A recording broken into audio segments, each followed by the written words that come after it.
Jenny, wait! Jenny! Jenny, please. Don't throw away all the wonderful years we spent together. We can make this work. No. Whoa. Who the hell are you? I'm her husband. And who the hell are you? I'm the one who's been keeping your ex-wife's... Hi, actually. I was working overtime.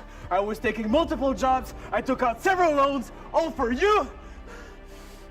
You wanted designer bags. You wanted a brand new car. You wanted a big fancy house.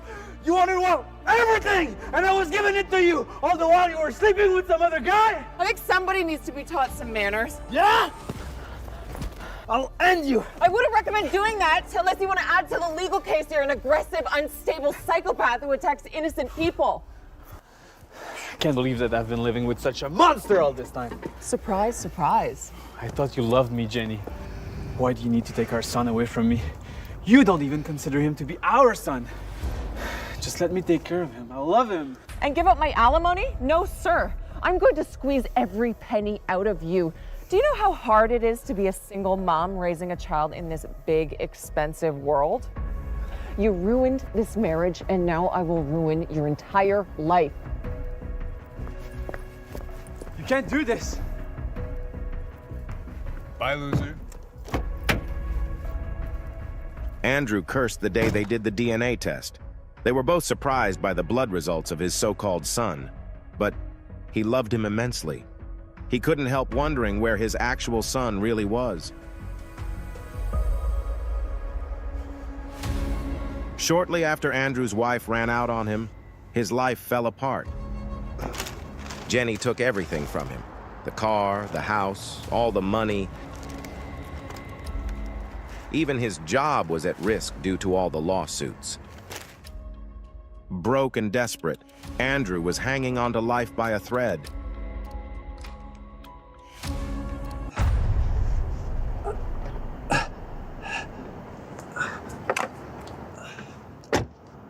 Oh my God.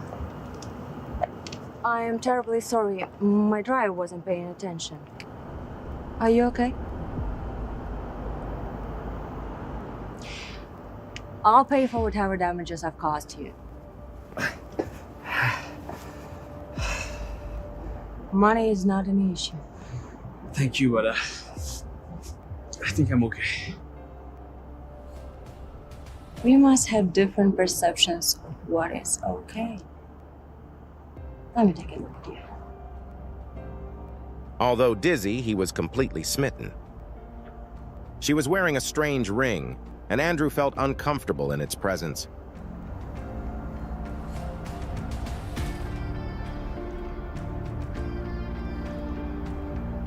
So what's your name? Andrew Johnson. All right, Andrew Johnson.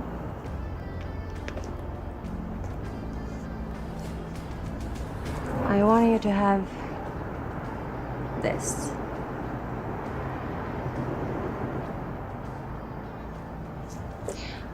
I know the best doctors in the city.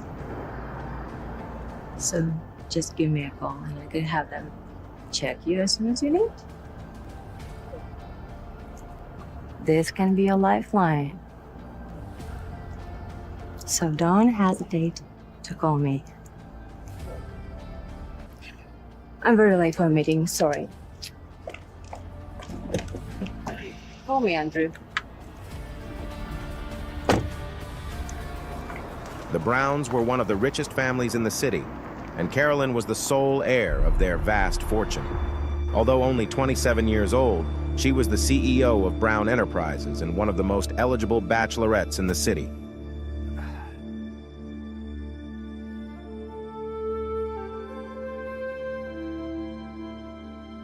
I own half of this apartment, but I've already filed a lawsuit to obtain your half as well.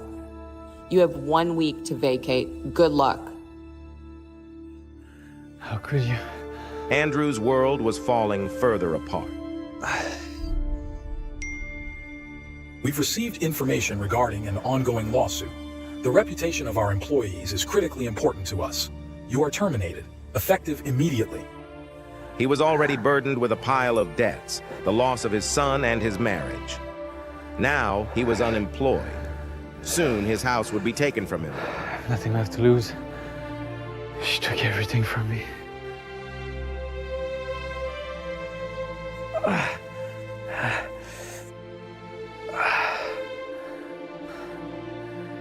Andrew didn't know what to do. He didn't have relatives or friends who could help him. The only thing to do was to call Carolyn.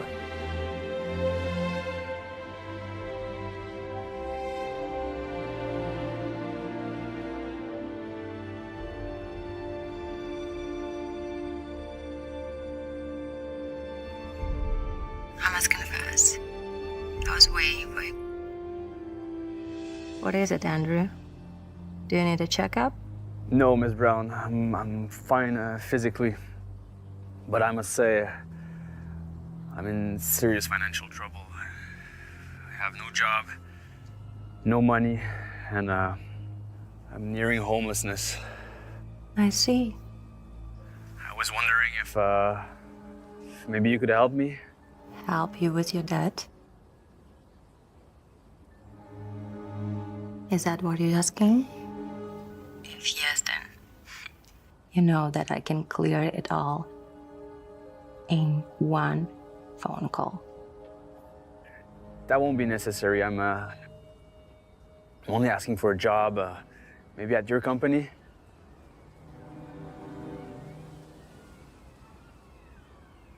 Ms. Brown? Consider it's done. Really? Wow.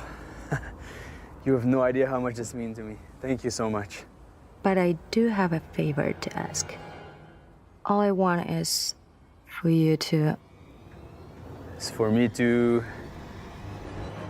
I want you to marry me. What?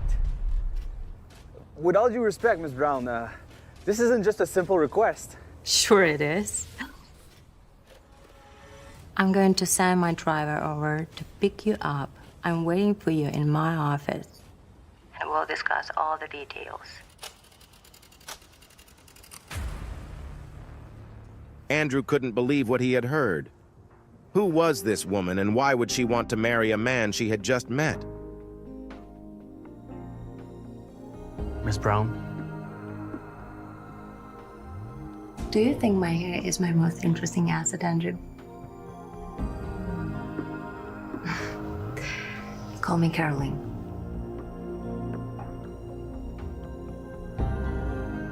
You're not a client. My apologies. I didn't mean to...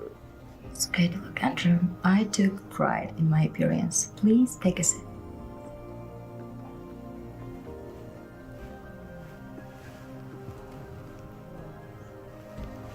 Relax. Now we can discuss all the details. Firstly, I'm going to transfer $1.5 million to your bank account. Please tell me if you need more. Carolyn, absolutely not. That's a lot of money. It's life-changing even.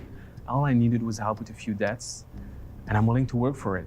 Is there a problem with me to give my fiancé a mere $1.5 million? Look, I genuinely don't understand what's happening here, but just to be clear, I'm not going to sue you for the collision or anything, okay? I know. That's why I like you. But do you like me this much? Carolyn, isn't marrying me kind of out of the blue?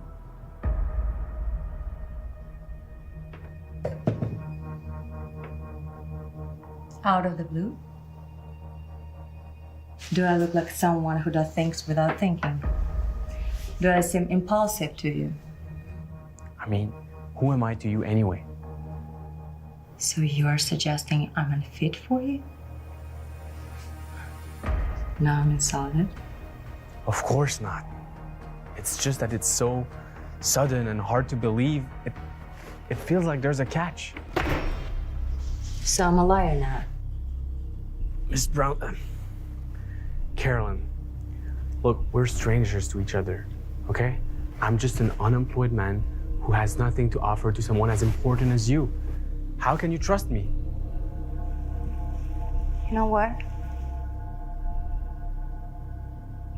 You're right. Leave. Leave? Yes. If it's not the life you want, then leave. All right.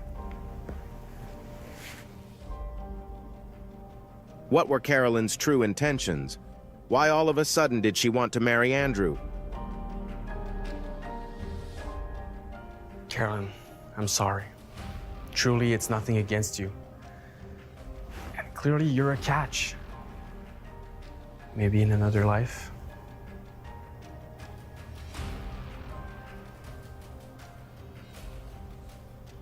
Andrew didn't know yet that he had fallen into a trap from which he couldn't escape. What's going on?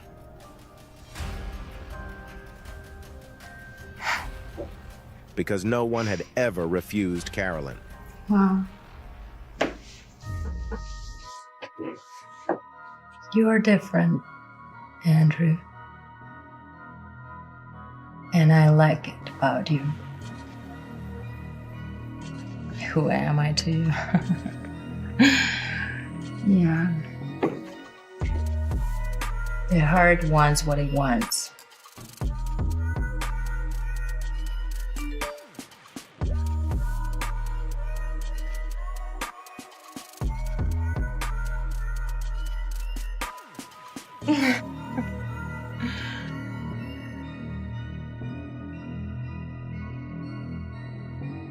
I'm not easily dismissed, boy.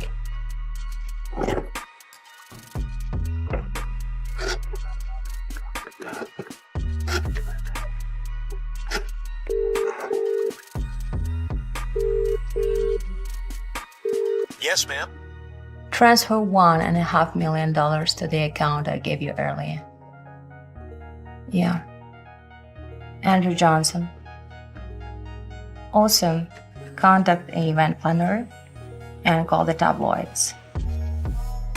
New York is about to see how well the Browns can throw an engagement party. And who's getting engaged, ma'am? Myself, Carolyn Brown, and Andrew Johnson.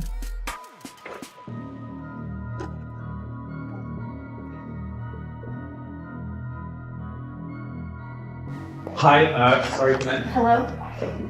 Yes, of course. I'm so happy to help you with that. You're welcome. Hey, is Susan there? Wait over there.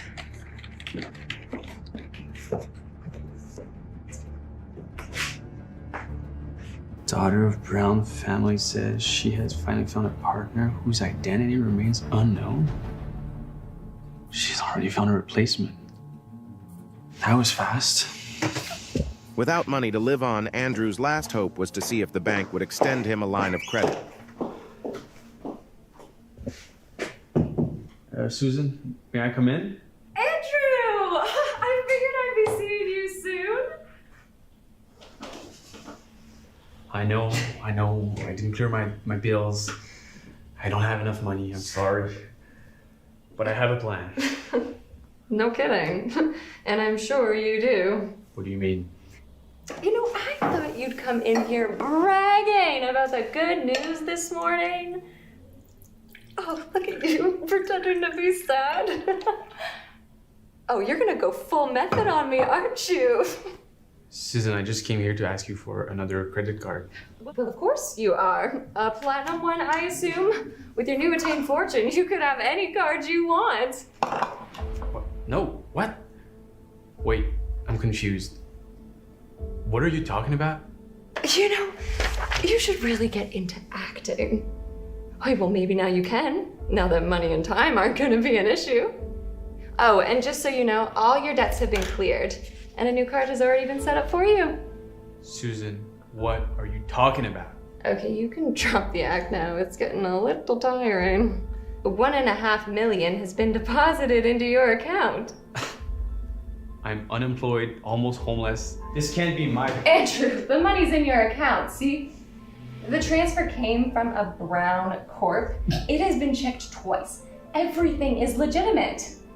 Can't you at least take this win? This must be Carolyn's way of trying to manipulate me to marry her. What was that? No, nothing. Look, I'm sorry. I can't take that amount. Can you just send it back to them? I can't do that. Unless you have their bank account information. Well, I mean, don't you have it? Unfortunately, you do need to provide that information to us. But honestly, I have to say, it's interesting. What could you have possibly done to receive such a fortune? Are you the mystery fiance from the tabloids? How did you manage that? Excuse me, Susan. I have to make a call.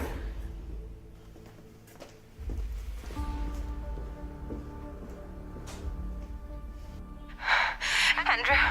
Carolyn, what the hell is going on? I told you I don't want this money, and I can't marry you. Andrew, is that you? Please help. Enough! I won't be manipulated like this. Not again! Andrew, please. Carolyn, what's going on? Is everything okay? The ring, it's burning. You got the fire, please. Carolyn? Hello? Will Andrew make it in time? What was the mystery around the ring? Was she really in danger? Or was it all a ruse? Andrew looks at his palms, feeling the tingling sensation spread from the top of his fingers to his wrist. Carolyn's not feeling well, and now I have this? He shakes his head in disbelief. I don't know why, but I have a feeling this is because of that ring. If it hurts her, it hurts me too. Andrew? Are you still there? Yeah, I'm here. Are you all right? Not particularly. I can't get this ring off. Oh God. He hears her hiss in pain. What is it? The blackness on the ring it's spreading to my hands. I need you to come here and quickly help me figure this out.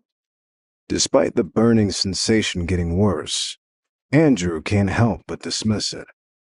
This is too weird, but if Carolyn says so, it's probably best for me to listen. All right, I'll be there. Thank you, Andrew. I knew you'd come through for me. Sure. He hangs up, jogging to his electric bike. Her office building is as impressive as ever, but Andrew barely notices. He presses the elevator button frantically, trying to get rid of the discomfort in his hands and arms. The hallway feels twice as long as Andrew runs down it. He knocks on the door, but it swings open. Carolyn? The room is dark and seemingly empty. Here, in a dark corner, Andrew sees something shift.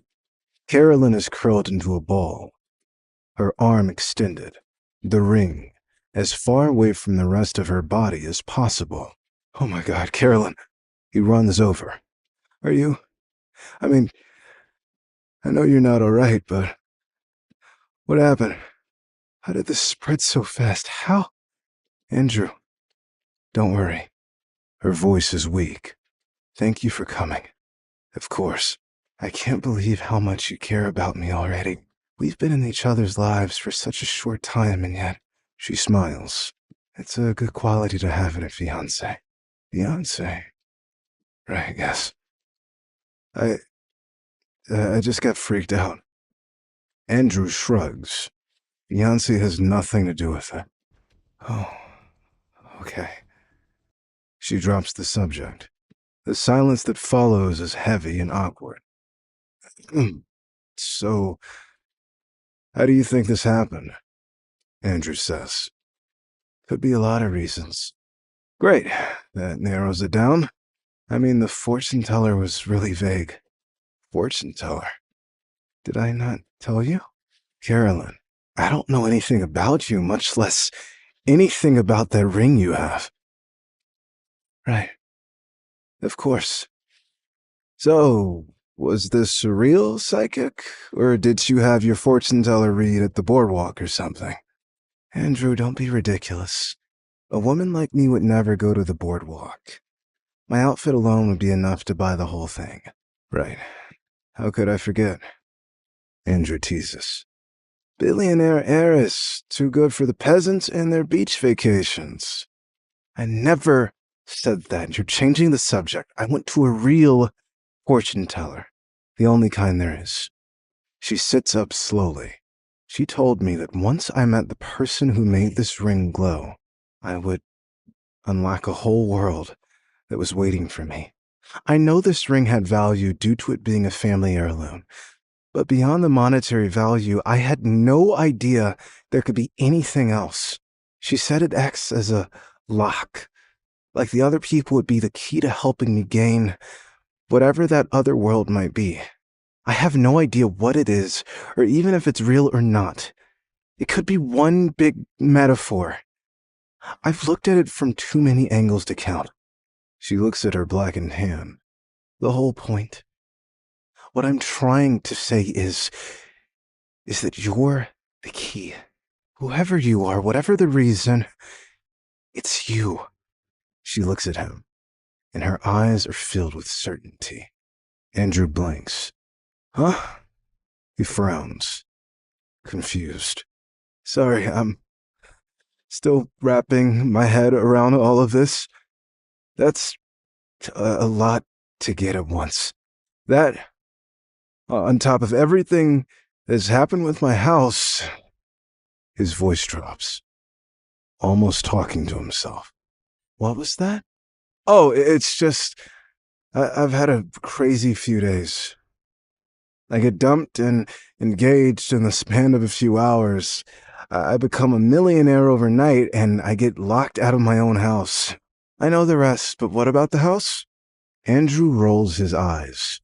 It's almost too petty to say. No, say it. Carolyn's tone is gentle. Do you mean you don't have a place to stay? My ex changed the locks. Andrew scoffs. Not even a day after we split.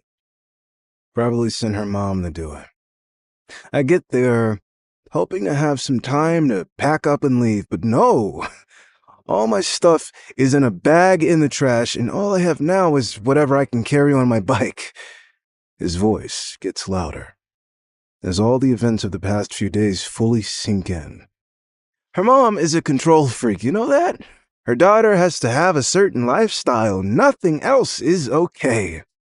She made her break up with me. I'm sure of it. And she goes to my worst enemy, no less. The two of them, they're conspiring together, making my life miserable.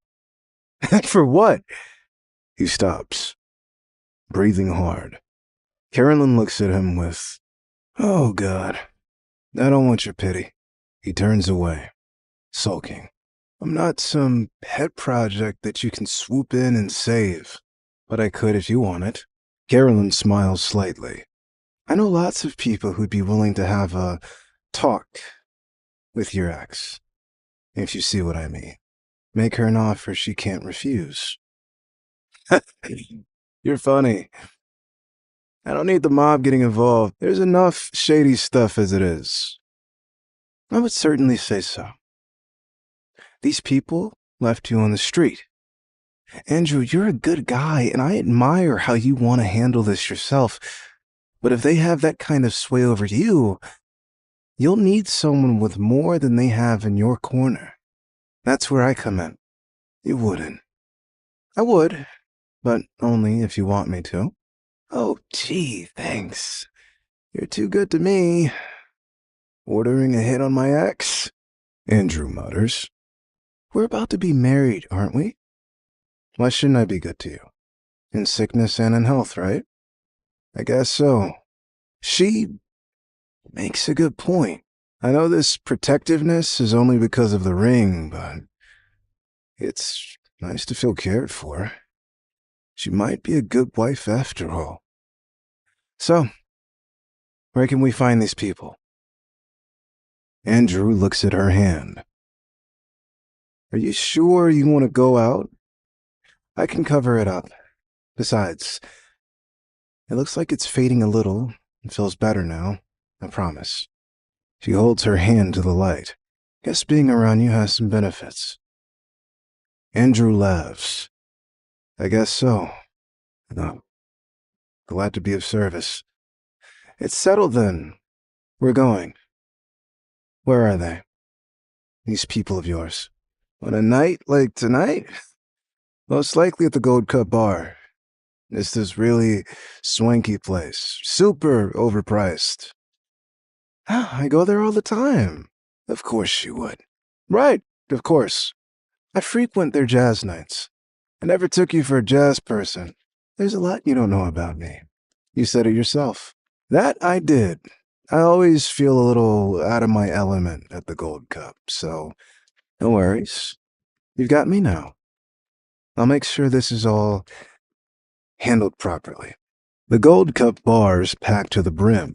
People flock to the dance floor, lights flashing everywhere. The beat of the music so loud you can feel it in the walls.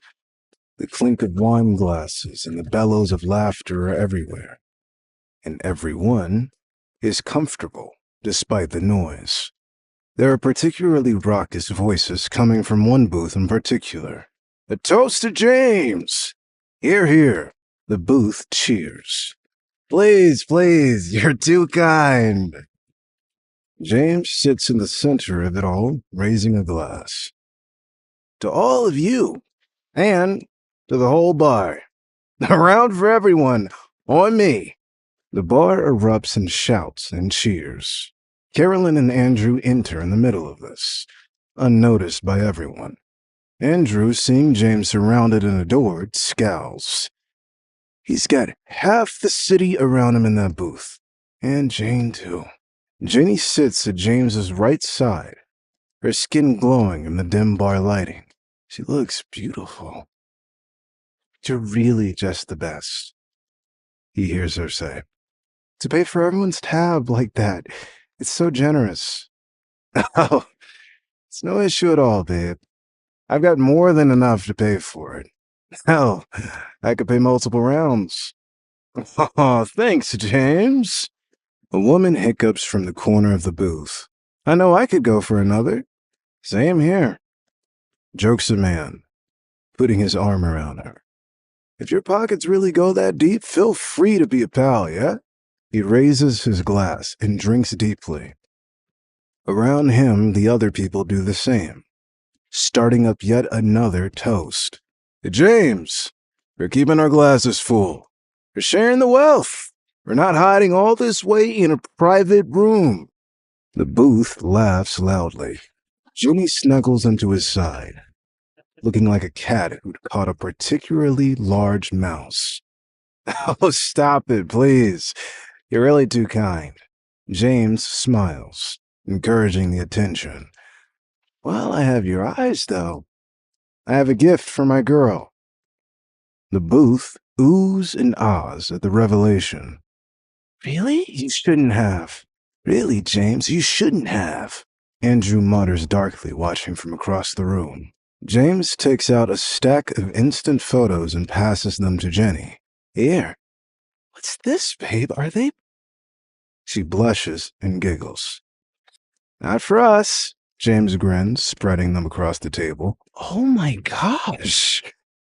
Jenny squeals. It's Andrew. Andrew looks up, startled at the mention of his name. Carolyn touches his arm. It's fine. This can all be handled. Is that? Jenny asks. It's from his job at the gym.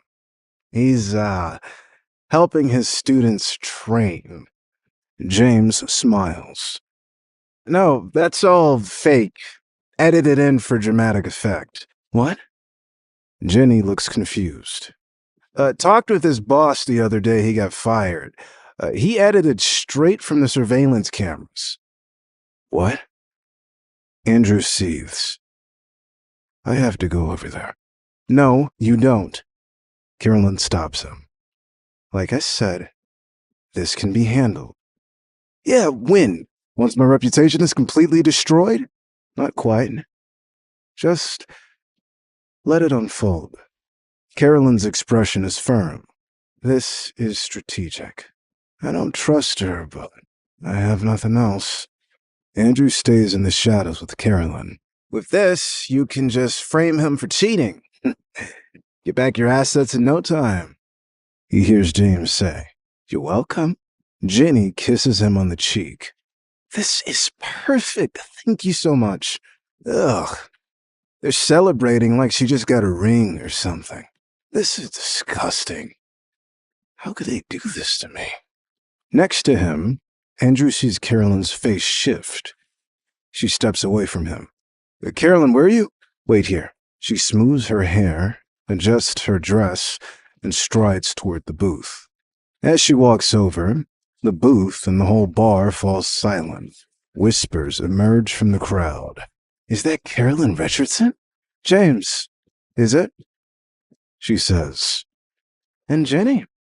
She smiles hollowly at the pair, her expression all business. It's good to finally meet you. James went a little pale. Miss Richardson, it's an honor. The bar is buzzing with conversation. What could Carolyn Richardson have to do with this man? She came all the way here just for James? He's great, sure, but no match for her. James's mind races. She had announced an engagement already, but never said who the groom was. Maybe her family is rich enough that they still do those arranged marriages? Jenny, said. He flings her hand away from him and extends it to shake Carolyn's. Jenny glowers. Carolyn looks at him, a curious smile on her face. Pleasure. She lets James shake her hand. I'm delighted you stopped by, but I'm sorry. James looks sheepish. I think you have the wrong table. I beg your pardon. Carolyn tilts her head. Jenny hisses. That's Carolyn Richardson. What are you doing? Just wait, I'm being polite. James says through his teeth. If you want to speak to me, miss, there's a private room over there. I'm sure we can have a more, effective conversation there. The guys around him give him jeers and elbow jabs. Would you join me? He moves to stand. I'll have to decline. I just want to have a chat. Are you sure? I mean, this is quite a big group. I'm not sure we'd want to have all of them involved. What exactly do you think they'd be getting involved in? Well, I mean, James tries for a laugh. You know, your engagement, as it were. The people around the table frown. James, what are you saying, man? You're making us look bad. Do you even know what she does? Carolyn watches the scene with a look of amusement. These people are nothing like Andrew. At least he knows what kind of man he is. These guys are falling all over themselves. Either they're putting themselves down or telling me that I have to submit to them.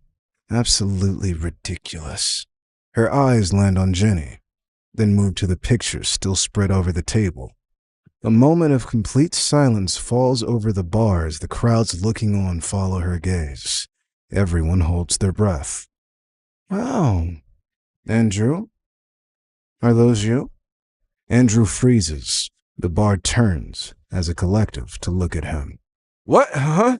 Those are some fairly... She crooks a finger. Can you come here? Andrew slides across the floor. I have never wanted to melt into the ground more. Oh my God, there are so many people here. This is the worst night of my life. He nearly faints when he looks at the pictures. Carolyn, I promise it isn't what it looks like. James and Jenny snicker. All according to plan. She whispers. Carolyn thinks, the amused smile from earlier creeping back on her face. Well, she looks at Andrew, a teasing glint in her eye. So long as it was before we met, I can't say I'm mad about it. Those are some very pretty girls. Wait, before you met? James is dumbfounded. Yes. She pulls Andrew closer. I saved his life, actually. So, he is your fiancé? Yes. She kisses him on the cheek. Andrew goes red, enough that it can be seen in the dim lights. Carolyn chuckles. Isn't he a sweetheart? No need to be shy, honey. She slips her hand into his. James's mouth falls open. I think my brain is melting.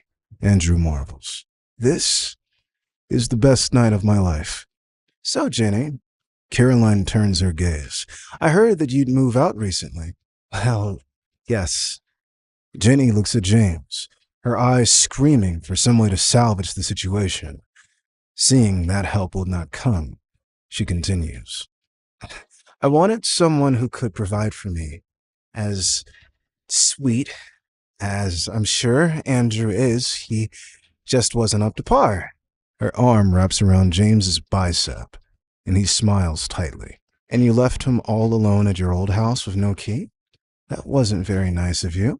Certainly not in good form. Carolyn looks down her nose. Not in good form. Meaning, it wasn't proper or polite. You should know that, don't you think? Jenny scoffs. Not really. Carolyn proceeds to think. Your family must have come from new money then. That would explain why you don't know. You're seriously insulting me? Jenny says, her voice becoming shrill. No, not at all. I'm trying to educate you. I'm very big in proper form, Jenny. No, I'm sure you are. Jenny sneers. Picking up someone like Andrew, I'm sure he'll really check your form. Again, it doesn't mean that at all. Carolyn shakes her head, her carefully curled hair bouncing slightly. And James, Carolyn turns to him. The entire venue is in chaos. The people in the booth scatter, scuttling to the sidelines. Safe, they whip out their phones. Andrew can hear snatches of the gossip, the rumors they're starting. Hey guys, I'm in the craziest bar fight. You won't believe what's going down on the Gold Cup. Andrew rolls his eyes. People will do anything for views. He steps away, wanting to fade into the shadows. I'll just let Carolyn handle this. She started it, and I trust her to finish it. Jenny goes to help up James. Baby? She shrieks. Phew. She glares at Carolyn. James pushes Jenny away. I'm fine. Don't help. But babe, don't give me that. I'm embarrassed enough as it is. He looks up at Carolyn. I mean no disrespect. Sure you don't. Carolyn looks down at him, coldly, methodically rotating the ruby ring on her hand. It glints in the light. Just because you're Richardson doesn't mean you can hit people unprovoked. Carolyn slowly leans down to James's level, her voice a hiss. Let me make this perfectly clear. I can do that simply because I'm a Richardson. You really don't know what I do you? She looks at the crowd, who cower away as she turns her head. They all do, and they're afraid because of it. I've heard all the rumors. Mob family, underground crime ring, I know all of that. I'm just smart enough to not believe it. Not all of it. Andrew notices Carolyn looking down at her ring once more. Is it glowing? What is it with this ring? Carolyn raises her gaze to James. Maybe you should believe it. Maybe you should believe every single dark rumor you've heard about me and my family. Because, and I can guarantee this, what we really do is far, far worse than the rumors. James goes pale. No. Please. Is James really begging? Oh, this is great. Andrew smiles smugly. Man, it's nice to have someone like this on my side. I could get used to this. Then it's settled, Carolyn states, straightening. Stand up. James wobbles, but manages to get to his feet, only to wither under Carolyn's piercing gaze. I don't want to see your face here again. I would say in the entire city, but someone's got to keep this place running. She turns to Andrew. Darling, it's handled? Andrew nods, struck speechless. Carolyn turns on her heel, strides over to Andrew, and whisks him out of the bar. James, sitting on the edge of the booth, seethes in rage. She can't just go off on someone because she's in a bad mood. If someone every time I got my feelings hurt, I'd go to jail. Being some kind of mafia princess doesn't excuse her from that. Jenny sits beside him, holding a wet napkin to his forehead. I know, hon. There must be something else behind this. I can't even fight back. She could come after me or you or anyone I know.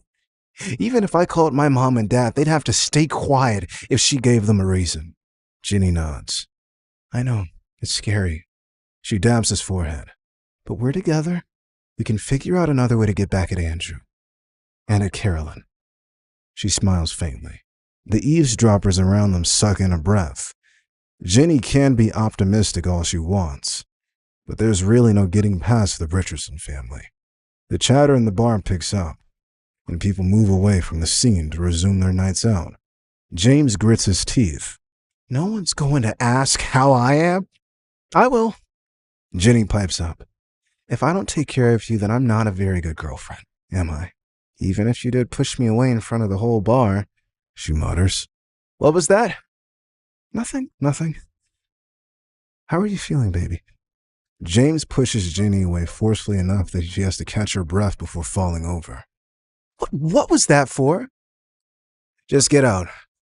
James growls. After you just asked for help? No. James erupts.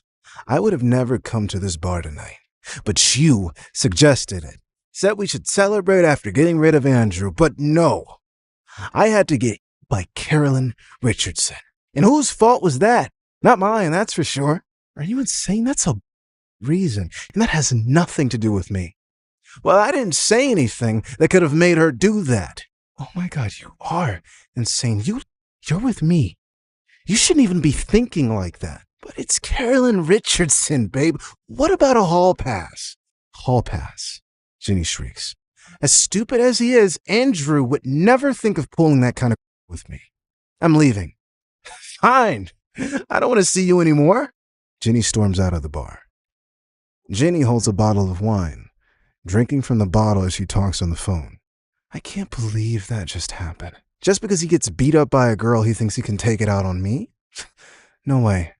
Right? That's crazy. I can't believe it. I mean, Tom told me even his family didn't want to help him anymore. And I was like, oh my gosh, no way. But I totally believe it now.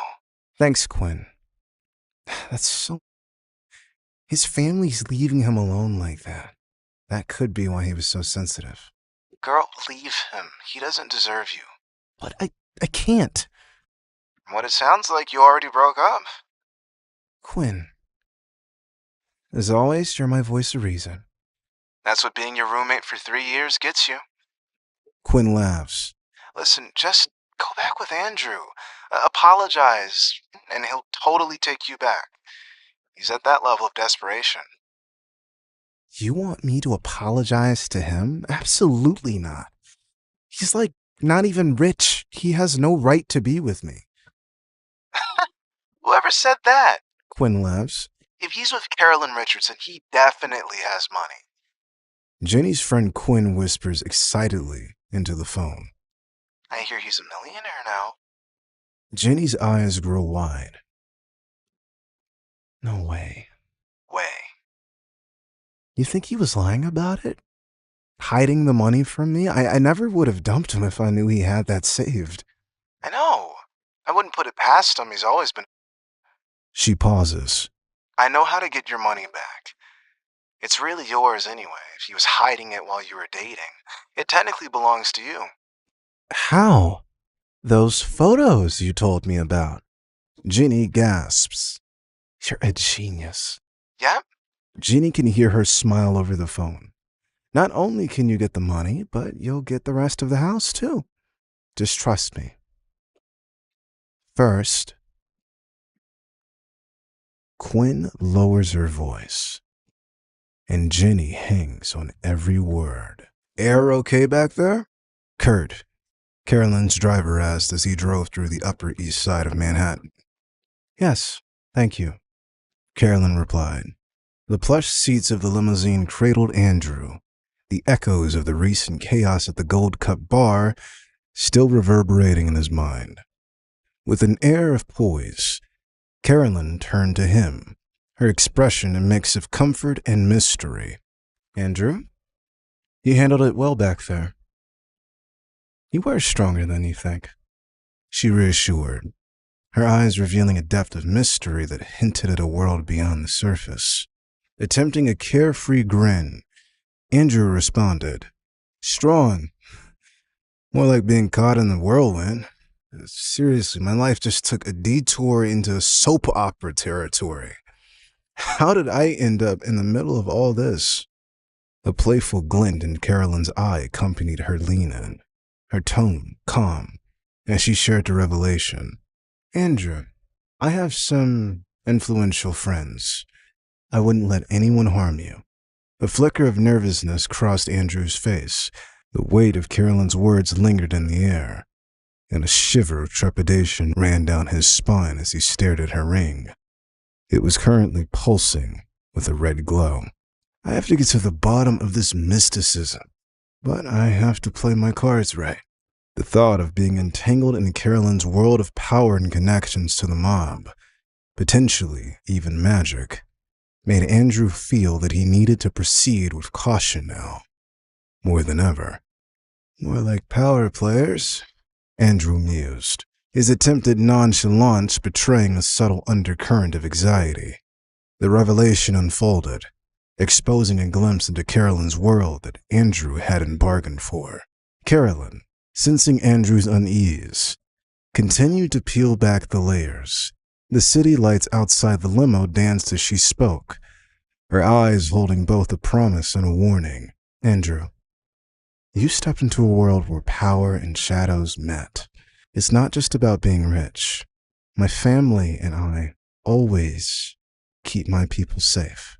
As the limo rolled through the cityscape, Andrew couldn't shake the feeling that he had entered a world where money wasn't the only currency, and the shadows held secrets that could protect or swallow those who dared to enter the unknown. In the cozy ambience of a cafe, Jenny and Quinn sat nursing their drinks, the soft hum of conversations creating a comforting backdrop. With a sly grin, Quinn seemed to revel in their situation's intrigue. She leaned in, her eyes glinting mischievously. Jenny, you've got leverage. Use it. Let's turn the tables on Andrew. We can't let him get away with this. Nervously tracing the rim of her coffee cup, Jenny looked up with a hint of skepticism. But what if he doesn't care? What if he walks away from all of this mess? Quinn chuckled, a confidence radiating from her. Trust me, Jenny. Men like Andrew might pretend to be tough, but they can't ignore the prospect of fatherhood and the responsibilities that come with it. It's a game changer. Jenny's eyes widened with a glimmer of hope. You really think so? Absolutely. We'll make him dance to our tune, especially if Andrew's tied up with Carolyn Richardson, Quinn declared, her tone filled with determination. With a smile, Quinn continued, First things first, we need to establish the narrative in your favor. Andrew's image is crucial. Let's paint him as the negligent ex who abandoned you during a vulnerable time. The sympathy card works every time. Jenny nodded, absorbing Quinn's advice. Okay, sympathy card. Got it, but what about the house? How do I get it back? Quinn tapped her fingers on the table, contemplating the strategic moves. We play the long game. We start by emphasizing your emotional distress, the stress of the breakup, and, of course, the unexpected pregnancy. You're not just fighting for yourself, you're fighting for your child's future. You both need a roof over your head. Jenny took a deep breath, realizing the gravity of the situation. So you think I have a shot at getting the house? Quinn leaned in, her eyes sparkling with mischief. Andrew won't risk public scrutiny. We create a scenario where him keeping the house is seen as an act of cruelty, a wealthy man leaving a pregnant woman homeless. We play on public sympathy, and trust me, the pressure will mount. He'll feel compelled to give in. Jenny, feeling a newfound sense of empowerment, nodded. You really are a genius, Quinn. Quinn laughed. Just playing the game, friend. Now, let's get to work. We have an image to reshape and a house to win back. The limousine glided to a halt at the opulent entrance of the Plaza Hotel. Kurt opened the door, and Andrew stepped out, still grappling with the night's whirlwind. The city lights shimmered, casting an ethereal glow on the grand facade. "Thanks for the lift, Carolyn, and for sorting this out for me," Andrew said, gesturing toward the plaza. Carolyn smiled, her demeanor a blend of elegance and power. "Consider it a small token of appreciation, Andrew. A place to gather your thoughts amidst the chaos. Oh, and don't forget to order tea. They have the most delicious tea." Andrew nodded, genuinely thankful. "Sounds good, Carolyn. It will be nice to have a home away from home for a bit. Means a lot. I owe you one." With a gracious nod, Carolyn acknowledged, beginning to close her window. However, just as she started to withdraw, Andrew, spurred by a sudden impulse, stopped her. "Actually, Carolyn," he hesitated for a moment. "Would you like to get dinner with me? It'll be my treat, to show my appreciation. We can even go somewhere fancy if you like." There was a hint of nervousness in Andrew's tone, a palpable uncertainty. Carolyn, her expression unreadable, paused for a moment, allowing the weight of the invitation to linger in the air. The city's nocturnal rhythm hummed softly around them. "I appreciate the offer, Andrew," Carolyn finally replied, her voice carrying a subtle mystery. "But my schedule is quite busy. Rain check for now, and perhaps we can circle back to that engagement soon." "Oh, yeah, the engagement. I had nearly forgotten about that," Andrew thought. "Rain check it is. Have a good night." As Carolyn's window glided shut, the limousine pulled away, leaving Andrew standing in front of the Plaza Hotel, surrounded by the vibrant pulse of the city. "Well, what's one more rejection?" Andrew thought as he made his way up the steps of the lavish hotel. The next day, Andrew woke up in his luxury suite at the Plaza Hotel with the plan. "Today, I'm getting a job," he said to himself in the bathroom mirror. Andrew, fueled by determination, stepped into the brisk morning air outside the Plaza Hotel, ready to embark on a quest for employment. He strolled down the bustling New York streets, the city waking up around him. His first stop was Iron Pulse Gym, a renowned establishment with gleaming windows showcasing sculpted bodies working out. Andrew, sporting a freshly pressed suit, walked in, trying to exude an air of confidence. The receptionist glanced up from her desk, eyeing Andrew with curiosity and skepticism. "Hi there. I'm Andrew Mason. I'm looking for a job," he said, flashing what he hoped was a charming smile. The receptionist, unimpressed, handed him an application form. "Fill this out and we'll get back to you if there's an opening." Andrew, undeterred, took the form and found a corner to sit and complete it. As he scribbled down his credentials, he couldn't shake the sense that the paper in his hand symbolized more than just a job application. It was a ticket back to stability, a chance to rebuild. Once finished, he handed the form back to the receptionist, who barely acknowledged him. Determined to explore all options, Andrew set his sights on the next gym on his list, Vitality Fitness. Vitality Fitness boasted a sleek, modern interior, attracting fitness enthusiasts of all ages. Andrew approached the front desk with a renewed sense of optimism. "Hi, I'm Andrew Mason. I'm interested in joining your team," he declared, hoping the confidence in his voice would overshadow the unease beneath. The manager, a no-nonsense woman with a clipboard in hand, eyed him critically. "We're not hiring right now. Try again next time." Undeterred, Andrew moved on to Core Fit, a smaller but thriving gym known for its personalized approach. He spoke to a trainer, highlighting his passion for fitness and willingness to learn. The trainer, recognizing Andrew's sincerity, offered, "We don't have a position open right now, but leave your contact information. We might have something in the future." As the day progressed, Andrew repeated this routine at several gyms across the city. With each attempt, he felt the weight of rejection, but refused to let it crush his spirit. His last stop was Flex Elite Gym, a place known for taking chances on aspiring trainers. Andrew walked in, the scent of sweat and determination hanging in the air. The owner, Roger, a muscular figure with a friendly demeanor, greeted him. "Andrew, right? What brings you here?" Roger asked, eyeing him with a genuine interest. "I'm looking for a job. I'm passionate about fitness, and I believe I can contribute here," Andrew explained, his earnestness shining through. Roger, sensing Andrew's determination, smiled. "We don't have a full-time position, but how about an internship?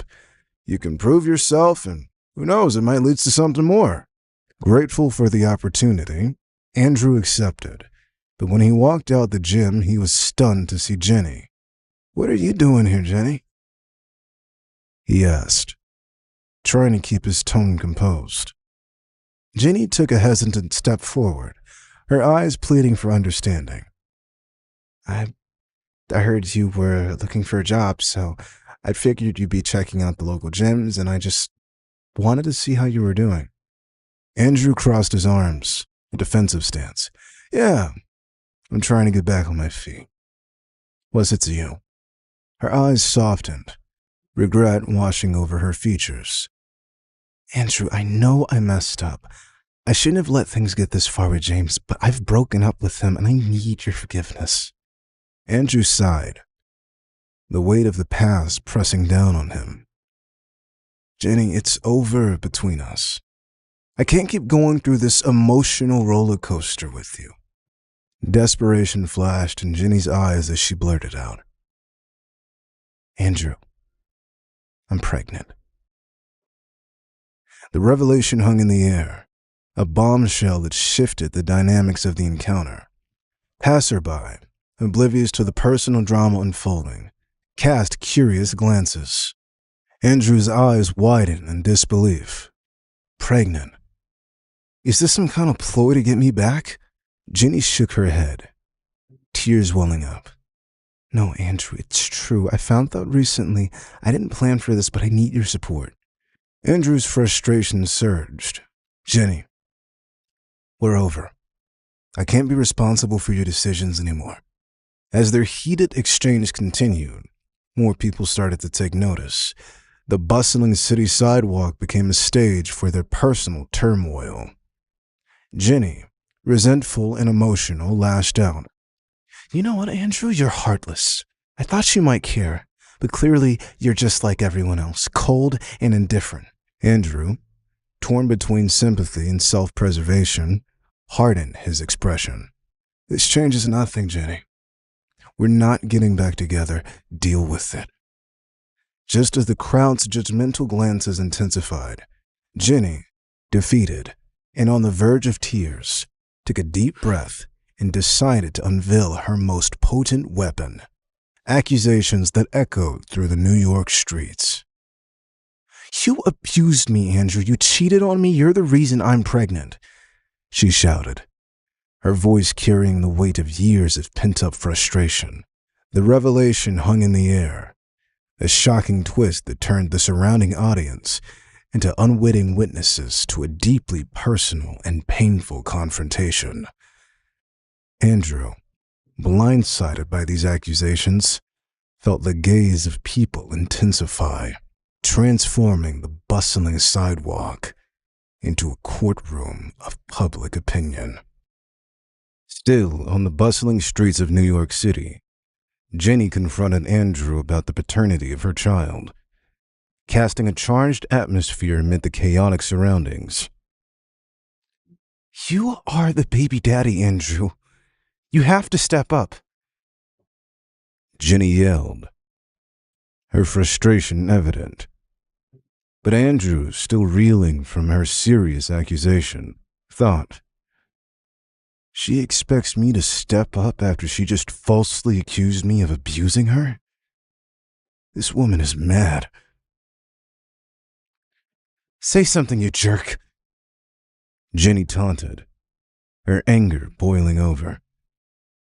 "Now just hold on a second before you accuse me of another thing that never happened," Andrew retorted, his patience wearing thin. I'm not talking here. Let's go somewhere more private to talk about this, Andrew suggested, trying to diffuse the tension. Fine. Her voice sliced through the background hum.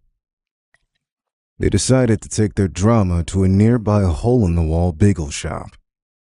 How dare you accuse me of abusing you? Andrew fired as they settled into a corner. Emotional abuse, Andrew, it's true, Jenny asserted, her eyes blazing with conviction. That is absolute bullshit. If anyone was emotionally abused, it was me. You and your mom constantly went out of your way to remind me how pathetic I am. The weight of Andrew's words settled on Jenny as they continued their heated exchange. Now I'm going to ask this once. Are you sure the child is mine? Andrew asked with hesitation, the tension palpable. Of course it's yours. What do you think I am? Jenny shot back, her offense palpable. Okay, fine. Just settle down. I'll, of course, help. It's terrible timing. I'm not so sure of that, being that you're mysteriously all of a sudden buddy-buddy with the lady who owns half of New York City. That sentiment sat with Andrew until something dawned on him. Is this just a ploy to get money? The house? Of course not, Andrew. Jenny defended, her sincerity evident. I demand a paternity test, Andrew declared, determined to get to the bottom of the truth. Jenny squirmed, but eventually relented. Okay, fine. The tension between them lingered as the bagel shop buzzed with the sounds of their tumultuous confrontation. Following the tense encounter with Jenny, Andrew found himself wandering the streets of New York, his thoughts in turmoil. He needed guidance, someone who could offer insight into the chaotic mess that his life had become. In his quest for answers, he decided to seek out Carolyn Richardson, the mysterious and influential figure whose presence had recently entered his life. Andrew arrived at Carolyn's upscale penthouse, the contrast to the chaotic streets below stark. As he entered, Carolyn greeted him with a calm smile, as if she had been expecting him. Andrew, what a pleasant surprise, Carolyn said, her voice carrying a hint of warmth that seemed to ease the tension within him. I need your advice, Carolyn. Everything is falling apart, and I don't know what to do. Andrew admitted, desperation in his eyes.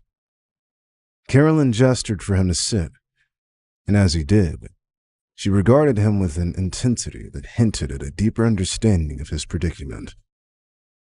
Tell me, Andrew, what troubles your heart? There's more to this than meets the eye, and I can sense it. As Andrew poured out the details of his tumultuous relationship with Jenny and the looming uncertainty of impending fatherhood, Carolyn listened attentively. When he finished, she leaned forward, her eyes gleaming with a knowing glint. My dear Andrew, life is a game of strategy, and sometimes the pieces move in unexpected ways. Carolyn mused, her words carrying an enigmatic weight. Carolyn, I don't know what to believe anymore. Jenny, the accusations, the sudden twist in my life. The complexities of human relationships and the twists of destiny. Carolyn interrupted, a mysterious smile playing on her lips. You're in the middle of a power play, Andrew. One that extends beyond the ordinary. Don't sweat the paternity test.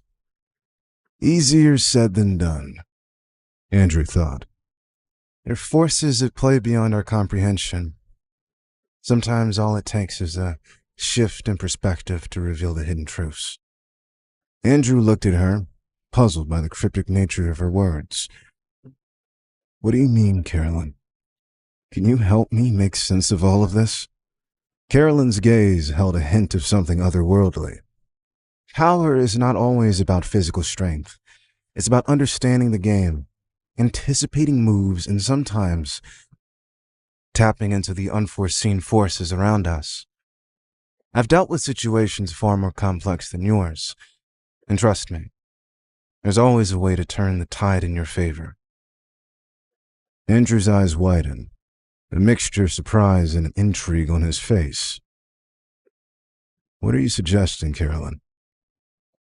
She leaned in, her voice dropping to a whisper. There are things in this world that defy explanation, Andrew. Seek the answers within yourself, and you may discover a strength you never knew existed. Trust the journey, for it may lead you to revelations beyond your wildest imagination. With those mysterious words, Carolyn left Andrew pondering the enigma of his own existence.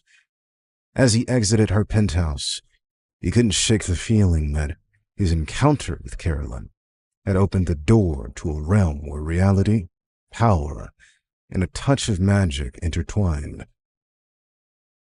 A few days later, Andrew woke up to a call from Ginny. Hello? Andrew groaned, still half asleep. I got the email with the result, but I don't want to open it alone. Can you meet me at the bagel shop in 15 minutes? Sure. At the bagel shop, Ginny and Andrew sat next to each other.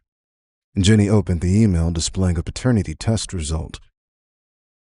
Not the father, both of them proclaimed.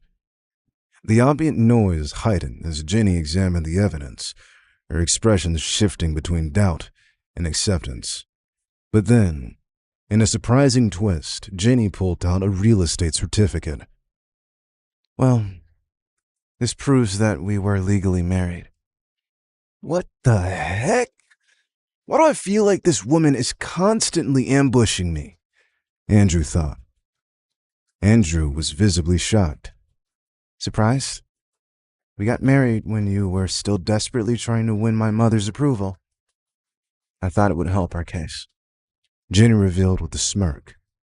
But, Ginny, that was just a desperate attempt. We never had a real marriage. Andrew stammered, his protest accompanied by the ding of another order of bagels being ready. Well, according to this document, we did. It might not have been a traditional marriage, but it was legal. What a load of... Andrew said out loud. He was pissed, his eyes flashing with something unnatural. Suddenly, his phone dinged, then again, and again, and again. I'm going to step out for a second to take this, Andrew told Ginny. Outside the bagel shop, Andrew looked at his phone. Several screenshots sent from Carolyn. He opened them and was astonished. Oh my God. Andrew couldn't believe his eyes. Ginny marched outside of the restaurant. He flashed his phone to Ginny. You want to talk about legalities, Ginny? How about we discuss the legality of fidelity in a marriage? Andrew declared with a mix of anger and hurt, his voice rising above the ambient sounds. Ginny was left speechless as the onlookers, initially sympathetic towards her, started to shift their support amidst the sounds of whispers and gasping. Andrew, who had been silently observing, stepped forward, capturing the attention of people on the street. Enough of this deceit and manipulation, Ginny. You can parade all the legal documents you want, but here's the truth, Andrew proclaimed, his voice cutting through the air. He proceeded to reveal the chat history on his phone, showcasing screenshots of Ginny's messages to another man, exposing her infidelity. Specters stopped to turn into the drama.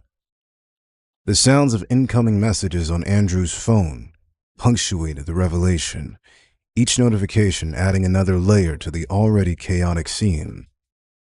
What's this, Jenny? Your secret conversations, your lies? Is this the foundation of our so-called legal marriage? Andre's words echoed, leaving Jenny in a state of shock and the onlookers in a mix of disbelief and judgment.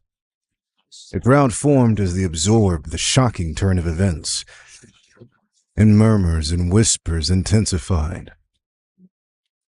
The sympathy that was once extended towards Jenny started to wane, replaced by a growing sense of support for Andrew.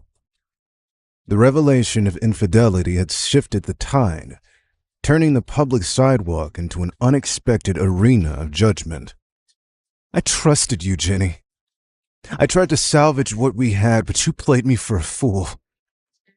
Now everyone sees the truth, Andrew declared, his gaze firmed as he faced not only Jenny, but also the judgmental eyes of the bystanders. You.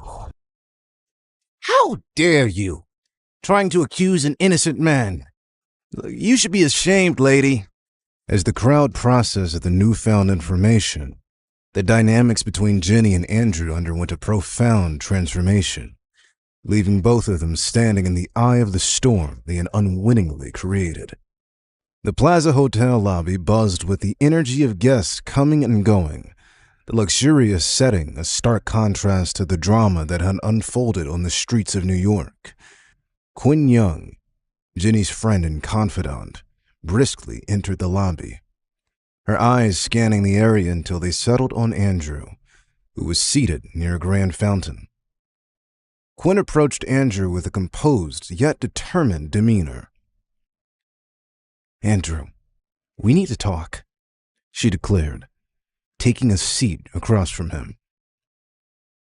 Andrew, still reeling from the recent revelations and the public confrontation with Jenny, looked at Quinn with a mix of weariness and curiosity.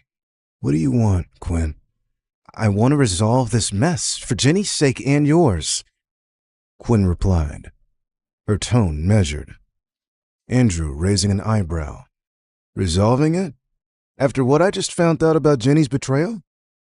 Quinn sighed. Look, emotions are running high and I understand that, but airing all this in public isn't helping anyone.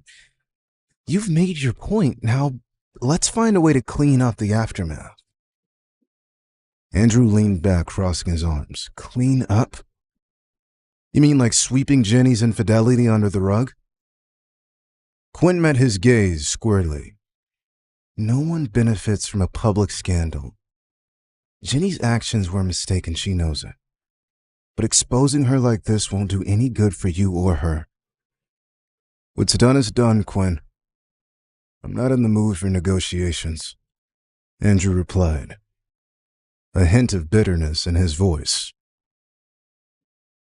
Quinn leaned forward, her expression sincere.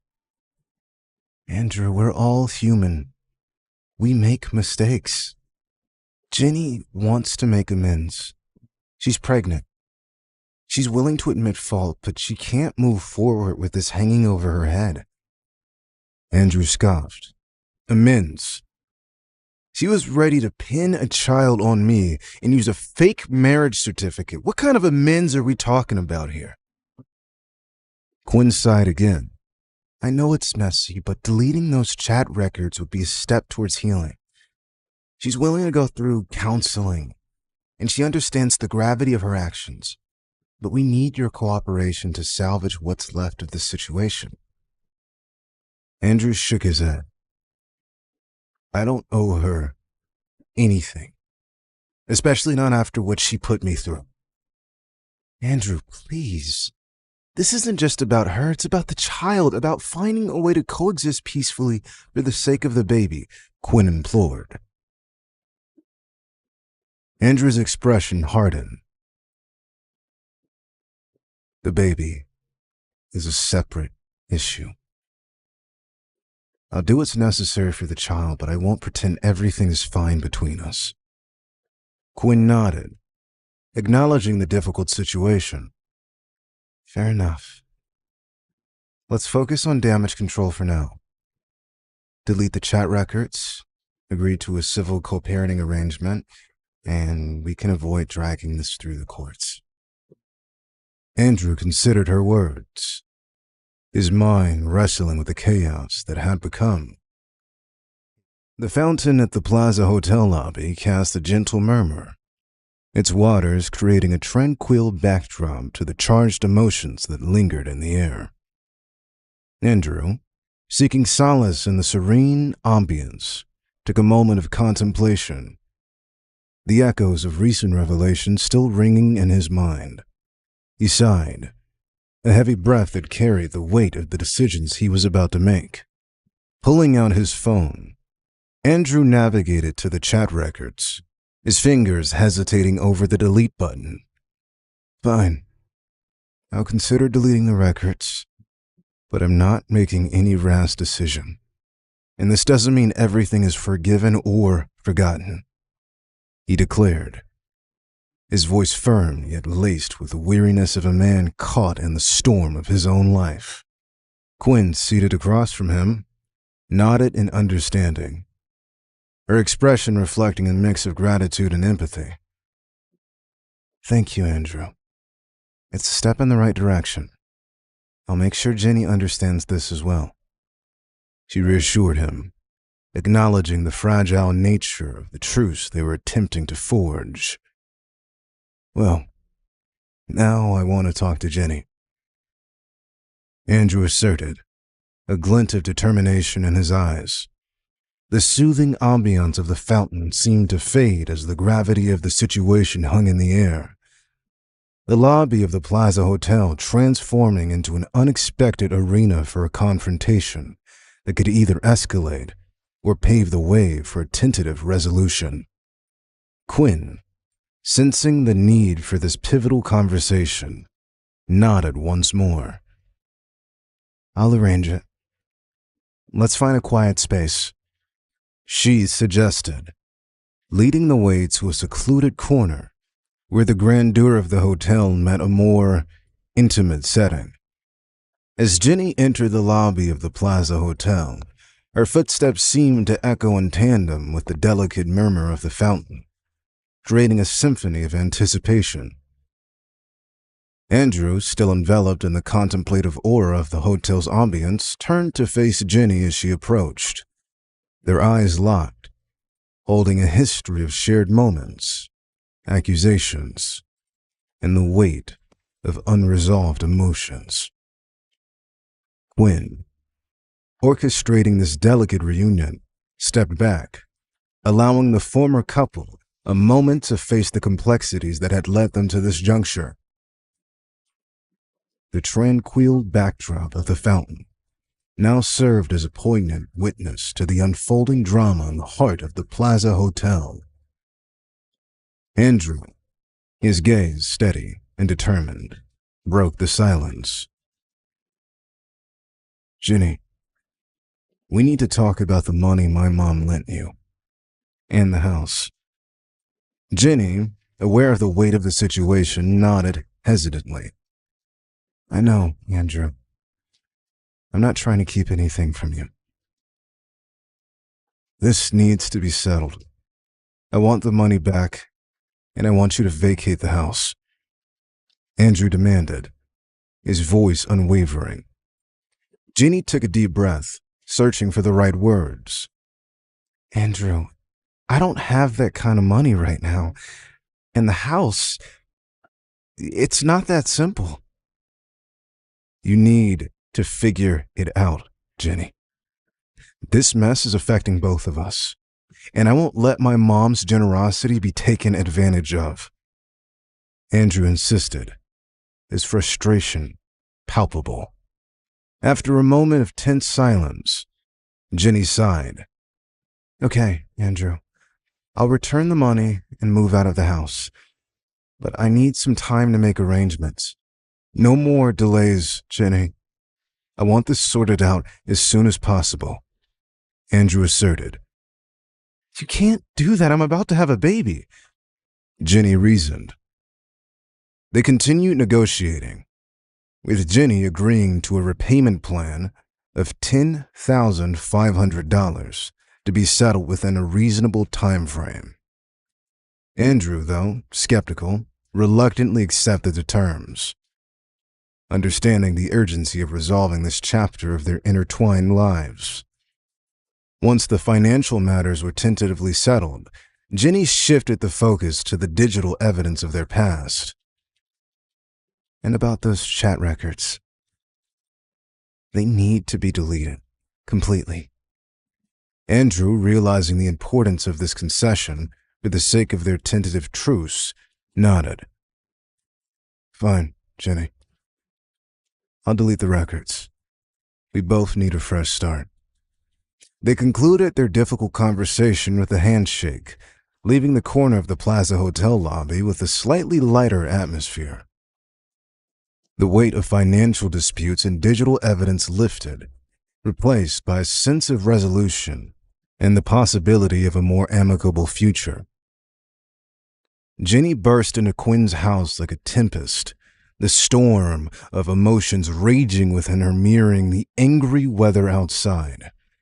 The living room, usually a haven of calm, now crackled with an electric intensity. What the hell, Quinn? This was not the plan, Jenny exclaimed, her eyes flashing with a mix of anger and confusion. Quinn, cool as a cucumber, on her comfy sofa, raised an eyebrow, her lips curling into a mysterious smile. Plans change, my dear. It's the spice of life. Spice of life?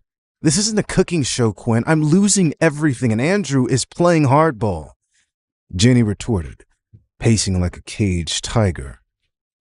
Quinn leaned back, her smile turning into a sly grin.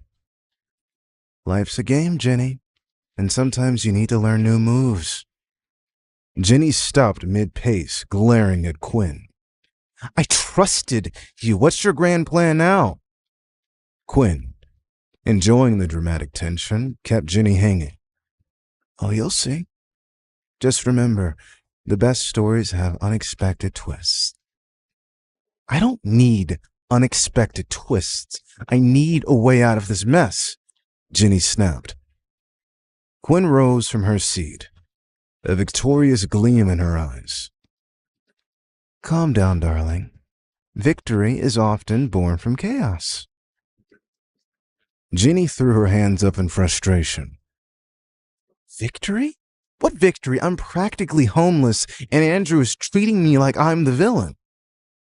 Quinn strolled over to Jenny, placing a reassuring hand on her shoulder.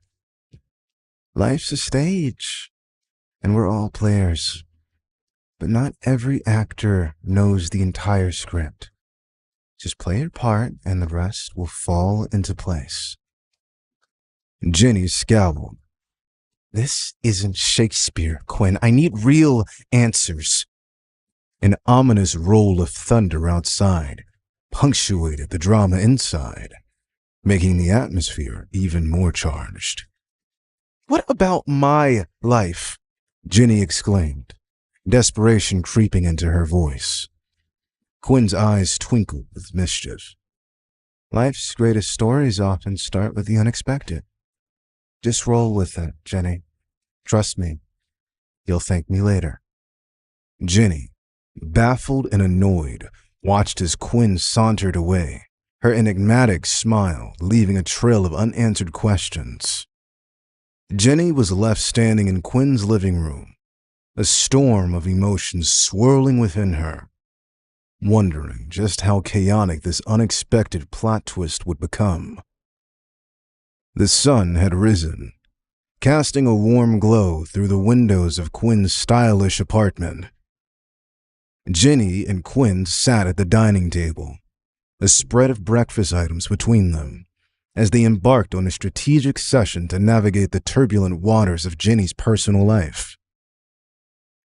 Jenny, still grappling with the recent turn of events, spoke up. Quinn, this whole situation is a nightmare. What's the next move? Quinn, sipping her coffee with an air of calm determination, met Ginny's gaze. We control the narrative. We make sure there's no evidence that can incriminate you. Andrew might think he's winning, but we're about to change the game. Ginny, desperate for a glimmer of control, leaned forward. How do we do that? He's already deleted the chat records on his phone. Quinn grinned, a mischievous glint in her eyes.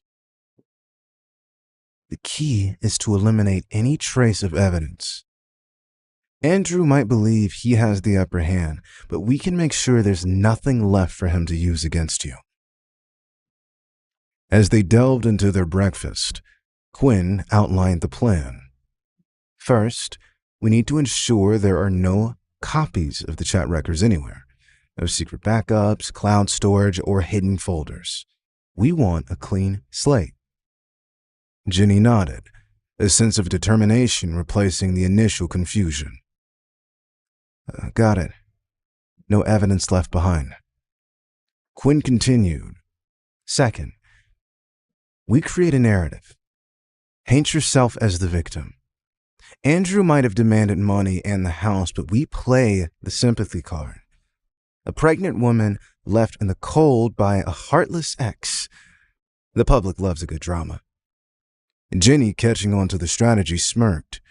So we make Andrew the villain? The heartbreaker? What about the child? Quinn leaned in, her expression serious. This child is your leverage.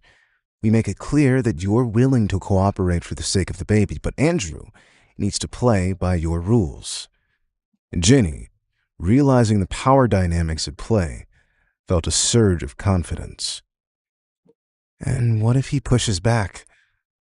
What if he has more evidence? Quinn reassured her. Trust me, Andrew thinks the chat records were the smoking gun. We make him believe he has nothing else. As far as he's concerned, he's won the battle, and we'll use that to our advantage. And they polished off their breakfast. Jenny felt a strange mix of relief and empowerment. Quinn's strategic mind was providing a roadmap out of the chaos. They clinked their coffee mugs together, sealing their pact. We control the narrative, Jenny. And when the time is right, we'll reveal our hand, and Andrew will have no choice but to play by our rules, Quinn declared, a confident smile on her face. Ginny, fueled by a newfound sense of purpose, nodded. Let the game begin. Little did they know, as they plotted and strategized over breakfast, that the storm of their personal drama was far from over, and the unexpected twists in their lives were yet to unfold.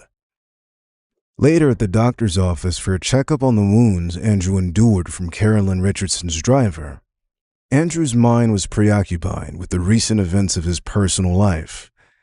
As the doctor examined Andrew's health, reviewing charts and asking routine questions, Andrew couldn't help but notice a peculiar trend. His recovery rate, the speed at which his body had healed, had increased dramatically since the last time he underwent a medical checkup. The doctor, looking at the charts with a mix of surprise and intrigue, commented, Andrew, your recovery rate is remarkable. It's almost as if your body is healing at an accelerated pace. Have you made any significant changes to your lifestyle recently? Andrew, reflecting on the past few weeks. Not really. Andrew tried to connect the dots. Could this have anything to do with Carolyn Richardson? She strikes me as some mystic. Could her power go beyond money? The doctor, though, skeptical, acknowledged the change in Andrew's health. Well, whatever it is, it seems to be working. Your body is responding positively. Keep an eye on it, and if there are any unusual developments, let me know. As Andrew left the doctor's office, a mix of curiosity and uncertainty lingered in his mind. Carolyn Richardson's cryptic advice, her mysterious aura, and now this unexpected improvement in his physical well-being created a tapestry of questions. Suddenly, his phone rang. Andrew answered. "Hi, Mom." The voice on the other end sounded strained, carrying an undertone of concern. "Andrew, we need to talk. Your father and I just had a rather unexpected visit." Andrew furrowed his brows, the anticipation of what his mother would reveal, adding a layer of tension to the conversation. "Unexpected visit? From whom?" "Jenny and Quinn." His mother replied, her words weighed down with frustration and disbelief. "They came to our house, Andrew." A chill ran down Andrew's spine. The implications of Jenny and Quinn involving his parents hitting him with a wave of anger. What did they want? "They wanted to involve us in your personal matters, Andrew. To use us as leverage, I suppose." His mother explained, her disappointment evident. "This has gone too far, and we won't stand for it." Andrew's jaw clenched, his free hand forming a tight fist. The audacity of dragging his parents into the turmoil of his relationship fueled the growing anger within him. "I'll handle this, Mom. I won't let them manipulate you or Dad." Please subscribe to the Pocket FM YouTube channel and press the bell icon for instant notification. Check out our channel for more such exciting shows.